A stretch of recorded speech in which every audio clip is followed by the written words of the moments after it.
Dosen dan peneliti Universitas Islam Indonesia atau UII, Listia Endang Artiani, membandingkan kondisi nilai rupiah saat ini dengan krisis moneter pada 1998. Ia mengatakan konteks IRET yang mencapai Rp16.950 hampir melampaui puncak krisis moneter secara nominal.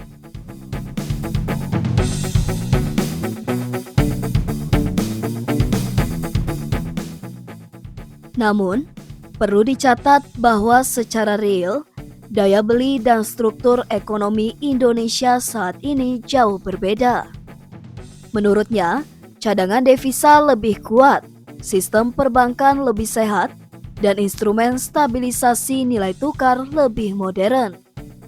Jadi meskipun angka nominal mirip, situasi fundamental ekonomi kita tidak seburuk 1998.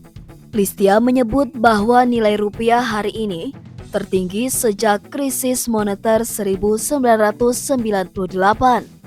Dalam catatan IRET BCA yang diolahnya pada 28 Maret hingga 7 April 2025, kurs jual dolar AS pada 7 April 2025 mencetak rekor baru sebesar Rp16.950, yang kemungkinan besar menjadi titik tertinggi sejak krisis 1998.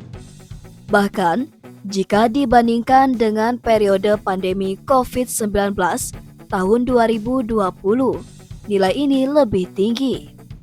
Ini menunjukkan bahwa tekanan terhadap rupiah bukan ilusi, melainkan nyata dan patut diwaspadai.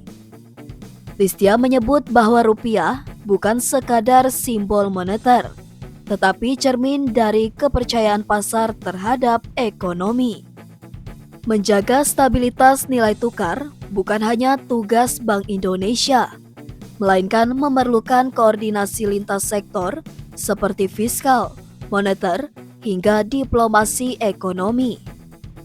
Dalam teori ekonomi moneter, kata dia, nilai tukar merefleksikan interaksi antara penawaran dan permintaan falas. Teori Purchasing Power Parity atau PPP menyatakan bahwa dalam jangka panjang, nilai tukar akan bergerak untuk menyamakan daya beli antar negara.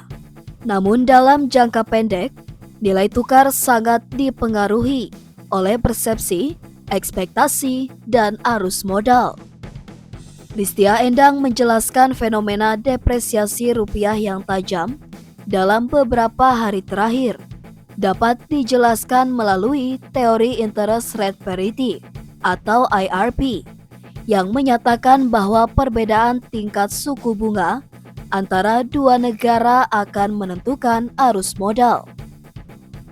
Ketika suku bunga The Fed naik, sementara suku bunga domestik tetap, maka investor akan menarik modalnya keluar dari pasar domestik untuk mendapatkan imbal hasil yang lebih tinggi, memicu permintaan dolar dan menekan rupiah. Sementara itu, dari perspektif ekonomi politik, volatilitas nilai tukar mencerminkan ketegangan antara stabilitas makroekonomi dan kepentingan politik jangka pendek.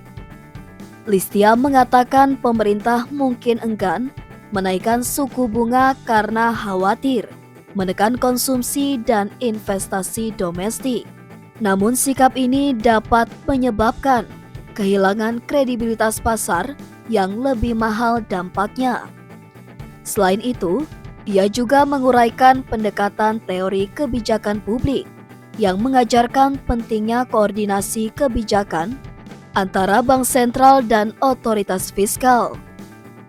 Dalam situasi tekanan eksternal, ketidakterpaduan kebijakan bisa memperparah sentimen negatif. Tanpa komunikasi strategis yang jelas, pasar akan bertindak berdasarkan asumsi terburuk, bukan pada data.